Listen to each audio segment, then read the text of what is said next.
Hello, everyone, and welcome to Diversity Matters, where we spotlight the people and organizations driving real change through inclusion, innovation, and impact.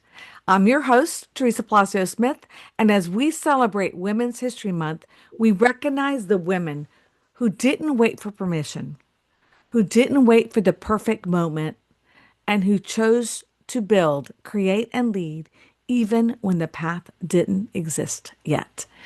Because here's the truth: stories don't just reflect the world, they have the power to change it. And today's guest is living proof of that.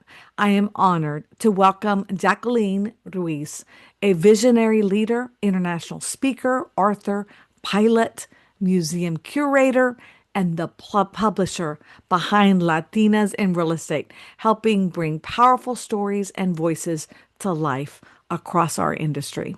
Jackie has built an extraordinary global platform dedicated to elevating voices, publishing hundreds of authors across 34 countries, and creating one of the largest collections of Latina stories in the world. Her journey is one of resilience, urgency, courage, and purpose-driven action. And today we're going to be talking about what it really means to lead, create impact, and use your story to open doors for others.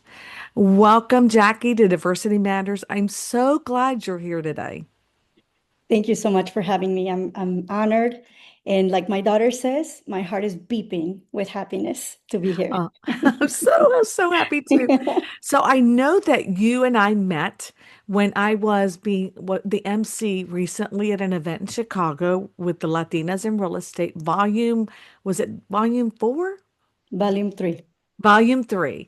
Mm. And there I was the first time I had a chance to meet you in person. I was so honored to be involved with that event. But one of the things that you've built so well is a global platform centered around storytelling and really bringing all the others' voices to the forefront. So tell me, let's start at the beginning. What first inspired you to start this work, and what was the moment you knew this was your purpose? You know what? I oftentimes say that sometimes you find a mission, and sometimes the mission finds you. So when that happens, do you surrender? Do you respond to it? Or do you ignore it? And for me, it has been a series of progressive experiences in my life. But I remember the first time I fell in love with a book, and that was when I was about 5 years old.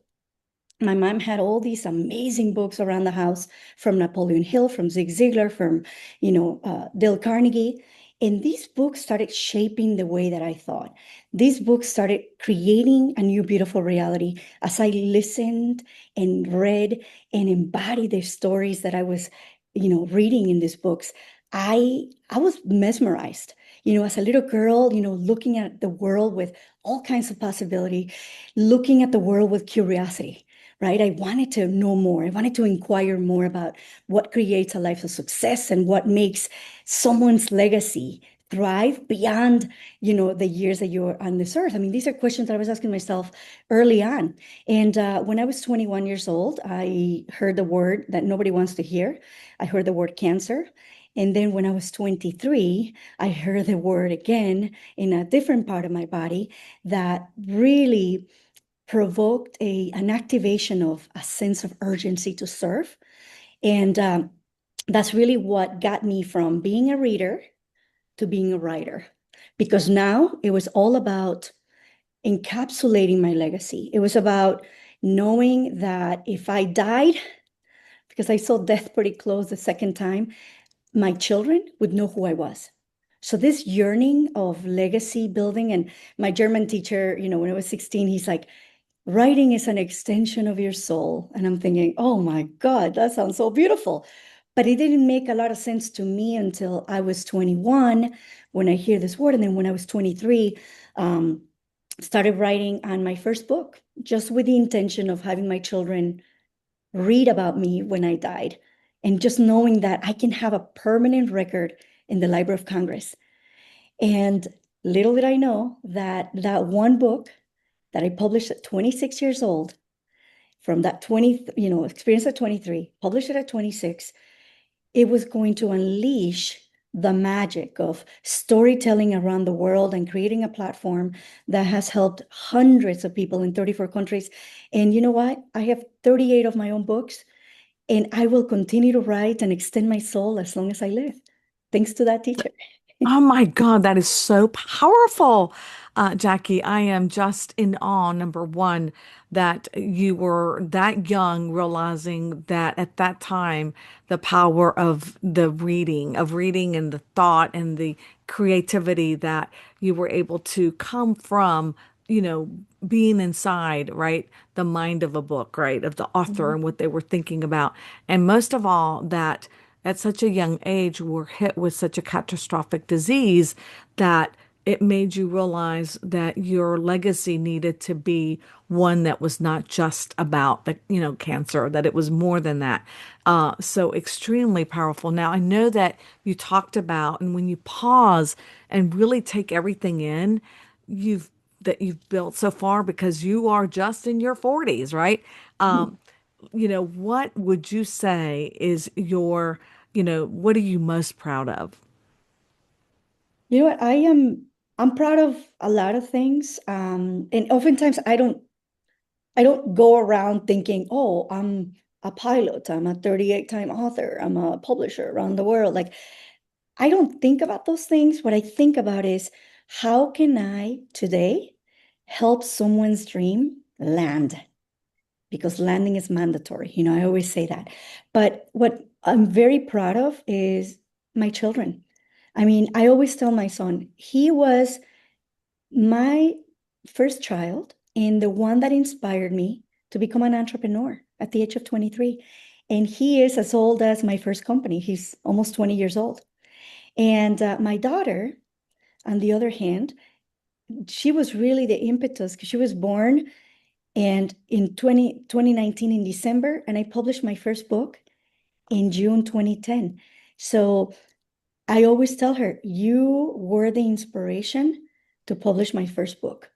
So both of them know that, and I'm so proud of them. And knowing that I was told at some point that I was not going to be able to have children, I mean, they're really my miracles.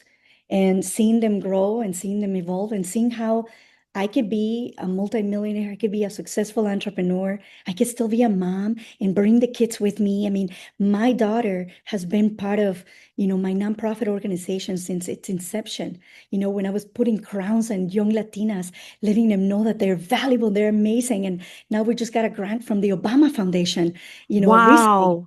And she has been part of that journey where we have presence in Colombia, in Belize, in Panama, Mexico, the United States. And my son has seen the evolution of company one and now company two. And now he's like, Mom, I'm going to change the paradigm in this publishing house. I'm like, wow, bring it on. He's got amazing ideas, right? But I feel most proud of that. And the other thing that I feel proud of that I have such a privilege, really, is to uncover, discover, reveal, document, encapsulate, package beautiful stories from women, particularly women around the world that truly inspire me. They're the real heroes. I mean, they wake up every day and they don't give up. And they say, one more action today for my family, for my community, for my business. And I admire that resiliency and I feel proud of having created a platform that not only integrates with different verticals, but integrates with adversity, integrates with legacy, with purpose, with impact. And then I sit back and say, wow, this is not even a universe of stories. This is like a metaverse because all the hundreds of anthologies that I have published, some of them are 10 authors and some of them are 100 authors each. So I cannot even measure on any given day, but I don't need to measure.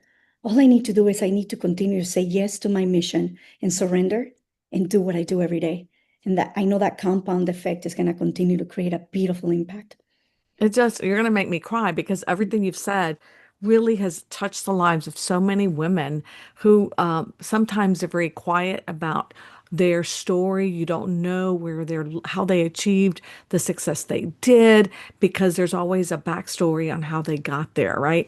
And I've read so many of the books that you have published and been able to put in front of us. And I'm always in awe of, like you said, and inspired by women who have really dealt with difficult scenarios in their lives and have overcome. So, again, thank you for that, Jackie.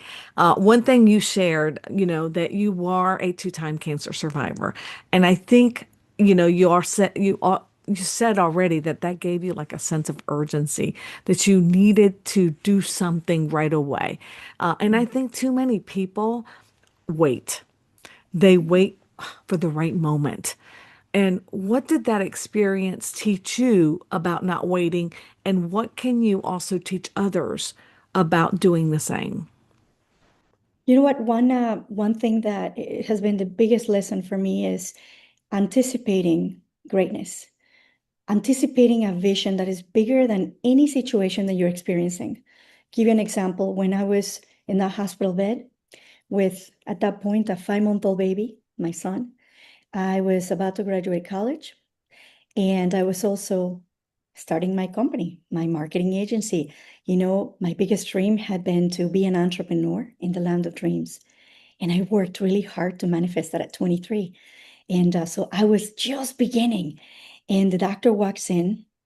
I did notice that the surgery wasn't really how he described it to me, because it seemed like it was probably a little bit more intense. Originally, it was going to be an endoscopic surgery. And then I had tubes everywhere. So he walks in and he says, Jackie, you're lucky to be alive. What we found by your liver was very serious, and you could have died in a week, in a month, in a year. You without even knowing why, because it would have been propagated through the bile and all that. And he's like, but you're not out of the woodwork. We had to reconstruct the entire digestive system, and you might die in the next 2 weeks, or you might be fed out of a tube for the rest of your life. I had a tube that was connected to my liver with a kind of a silicone bag, kind of weird thing. I mean, I've never experienced anything like this. And when he said those words, I said, I just have one question. And he said, sure. I said, can you let me go out by next Thursday between 8:30 and 8:45? It'll give me enough time to get home, take a shower, get ready, because I have finals and I'm graduating with honors. That vision of something that was greater allowed me to overcome every single obstacle in my way and create a bigger vision. And this book called Men's Search for Meaning by Viktor Frankl is one of the most sold books in the world, sold over 30 million copies.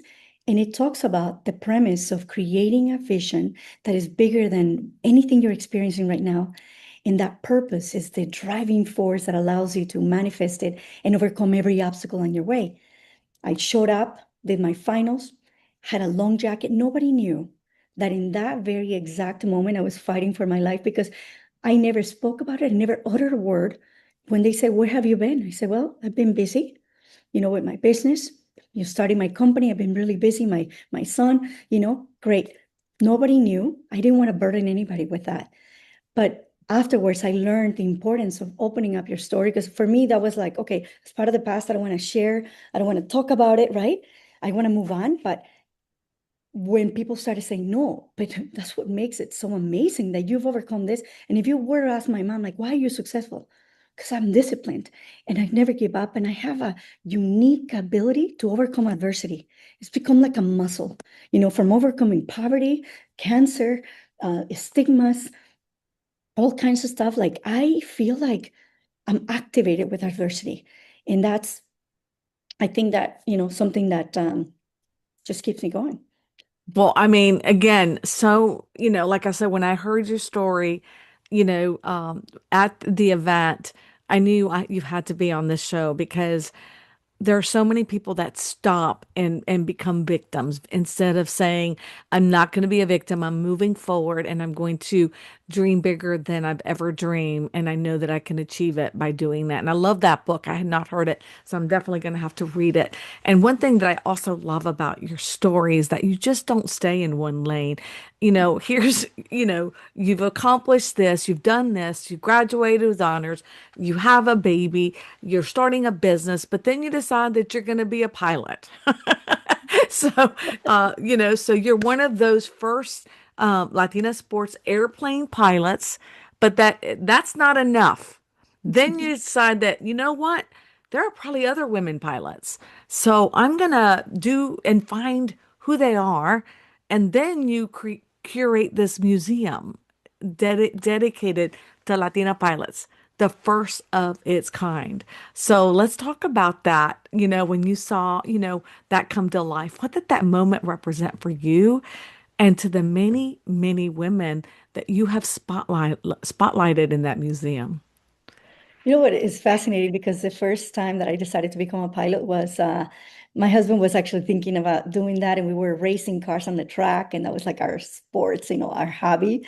And then one time we took a discovery flight, and very tiny plane, no doors on the plane. And I was like, I had this moment. I'm like, I think I'm closer to God. Like, I could probably, from everything I've experienced, like if I have a prayer, it'll get there quicker, 3,250 feet deeper. So it was kind of a mission eventually that chose me, but I had no idea how difficult it was going to be.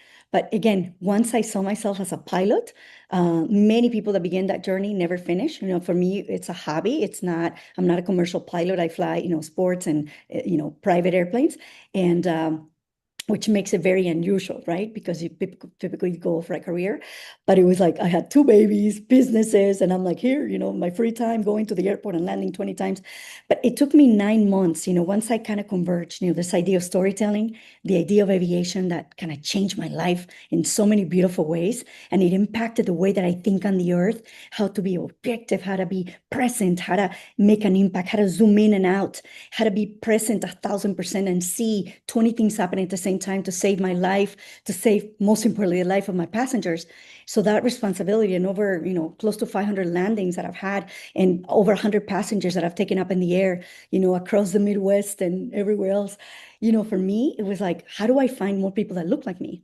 Because I didn't go into aviation thinking I'm one of the few Latinas. Like I never thought about that. What I thought about was effectiveness, precision, and landing the plane. The plane has no idea that I'm Latina, that I need two cushions and three on the back to be able to see over the cockpit, to be able to fly the plane. The Right. plane knows angle of attack. It knows, all of that.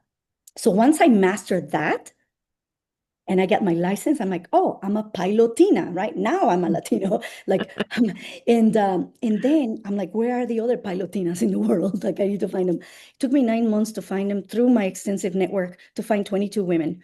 I published this in 2020. We had over 16,000 people that attended our virtual launch because it was in the middle of the pandemic. Then I'm like, I'm onto something here. Then one thing led to the next. Oh, we Now we lost you. have, We lost your voice. oh, Did you get muted? no. Can you hear me? Can you I can you hear? Yes, I can hear Yes. you. No. Can you hear me? Now we can. Go ahead. Uh-huh. Okay, perfect. So now with Latinas in Aviation, we have 5 volumes, a waiting list. We have basically everybody for volume 6 that will be published in 2026, and we have a waiting list for 2027. Out of all these amazing authors, 116 for 5 volumes, many of them have donated artifacts to create the first exhibit for Latinas in aviation in the world in over 100 years of aviation. And not only that, but I also provided the funds for a second permanent exhibit in Kansas, which is the air capital of the world. This is where they manufacture many of the planes that you see flying today. They come from Wichita, Kansas. And so we have a museum exhibit there that was just revealed last year. So there's This two is permanent exhibits. amazing, amazing to all that circling to a museum that is a permanent Mhm. historical, event, right? That everyone will their legacies. And I know when you shared the photos with me, I was so taken aback about the people cry, the women that were crying to see themselves, featured in the museum. So I think that's an incredible, incredible achievement and something I know you have to be extremely proud of in being able to provide such exposure for women who are doing something that is so incredibly unique because it is something you have to study and dare. I mean, you got to be a risk taker, all that rolled into one. So one of the things that I think you've also have been able to impact. If you've created this, through your storytelling, and you talked about all the books that you've published, the authors that you've been able to gather across the different countries that you've been able to, work on. And why do the stories that you are talking about matter so much? And what happens when people finally see themselves reflected in those stories that they are able to write? Yeah, I mean, the aha moments. I mean, even like I think of the first autograph. I actually do an entire like, mini training session and deciding what the autograph will be for each individual author, where they think about the essence of their story, the essence of their being, who they are in that moment, and how they want to extend their soul, right? Like my German teacher said. So thinking about what is that phrase that is going to make you be recognized, as you anchor your story and as you hold that book in your hands for the first time, how are you going to autograph that book?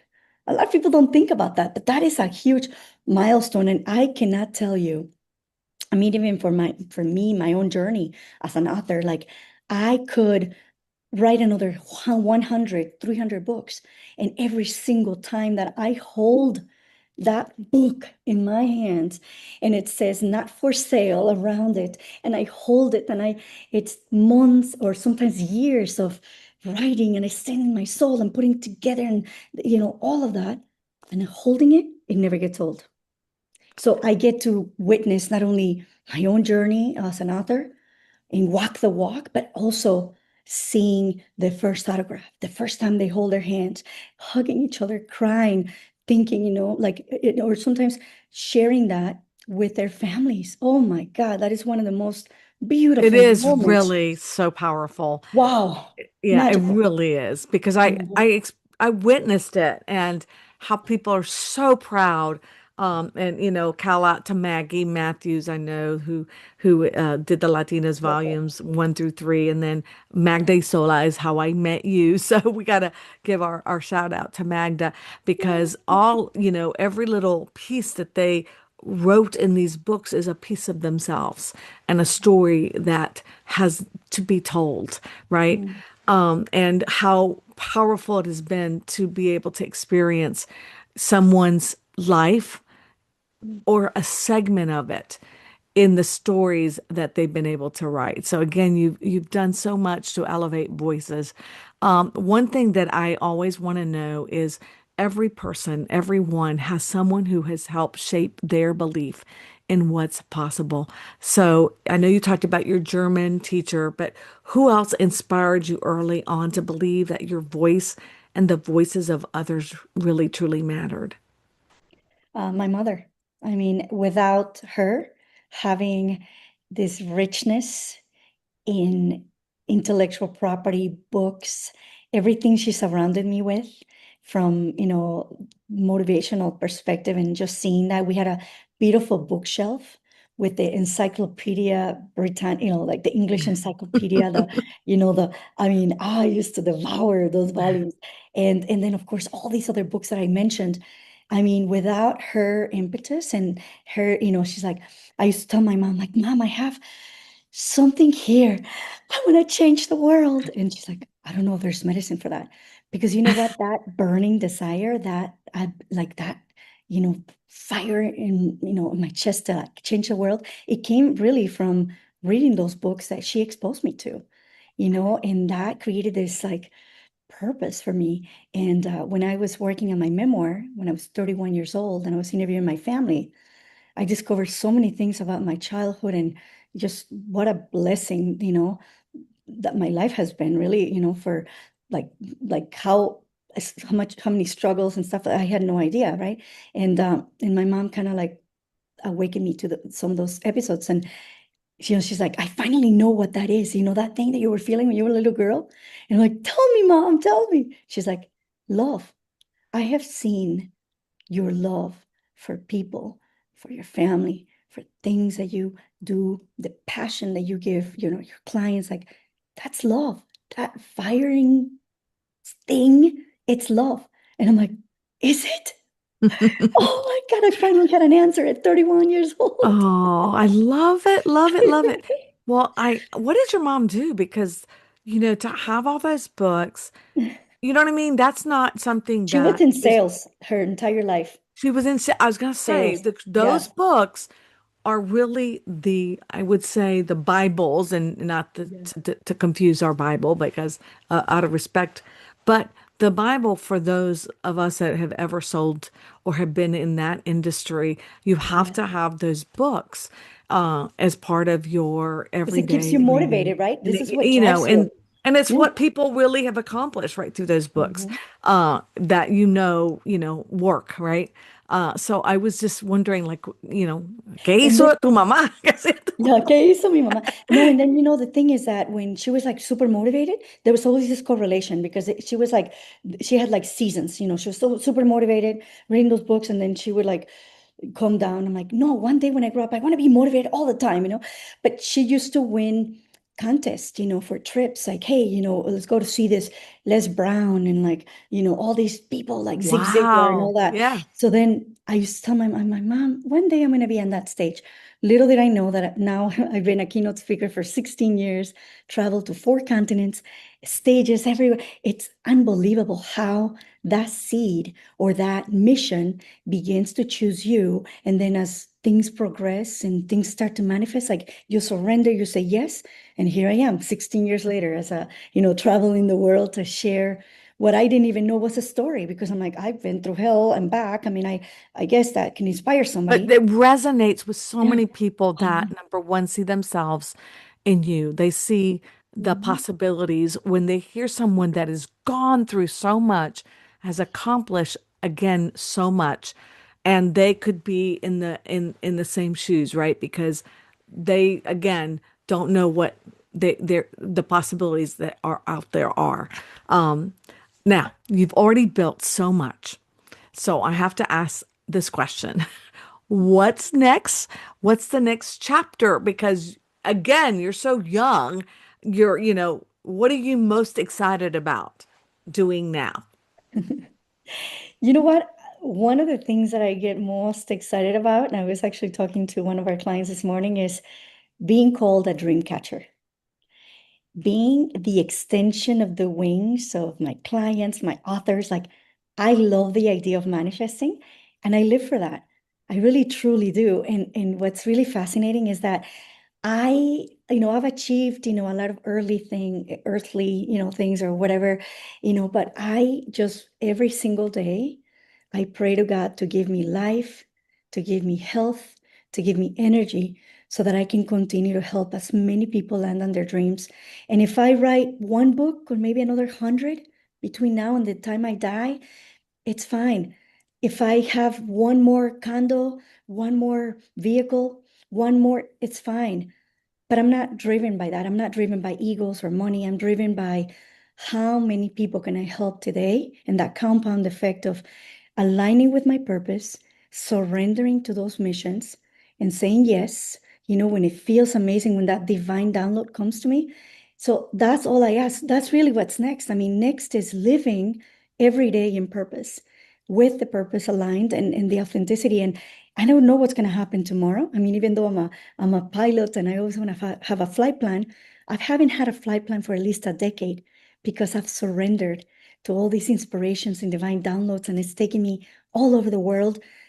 And I'm okay with that. As long as God gives me life, I will continue to surrender and say yes. Well, you have faced life, you faced death in the face, and you've been able to see the other side Mhm. and the opportunities that you can create and the legacies you can build for others.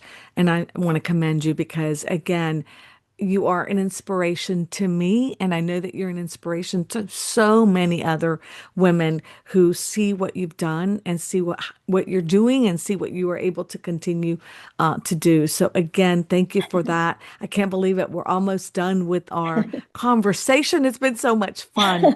One of the things that I always like to do is just kind of something for fun as we kind of wind down our conversation. And so I want you to answer the our fast five, the first thing that come to mind when I'm asking these quick questions. Are you ready?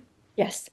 All right, so sitting by the ocean in Puerto Vallarta or soaring above it in the sky. Soaring above it in the sky. Wow. I like that ocean, that calmness, but you Mhm. like seeing it above. Yeah, yeah. Un cafecito or a good tequila? Cafecito. Okay. A book everyone should read. Men's Search for Meaning by Viktor Frankl. Man's Search for Meaning by Viktor Frankl. Mhm. The pilot seat or on the stage as a keynote. Pilot seat. Wow. And then one word that describes the power of storytelling. Legacy. Beautiful. I love it. Jackie, thank you, not just for your time, but for the work you're doing, right? And all the things that really encompass the magic that you've created, the opportunities that you have offered so many others around the world. Your story is so powerful, and it's a reminder that leadership is not just about what we achieve, but it's also about what we bring with us and the stories that we help tell along the way. To our listeners, thank you for joining us for the special Women History Month edition of Diversity Matters. Please join me again on April 27th as we continue to spotlight leaders who are creating meaningful impact across our industry and communities. If today's conversation resonated with you, share it, talk about it, and most importantly, think about the story you're writing and who you're going to help along the way. Because Mhm. stories don't just inspire change, they create it. I'm Teresa Palacios Smith, and this is Diversity Matters. Thank you, Jackie. It was great to have you on the show.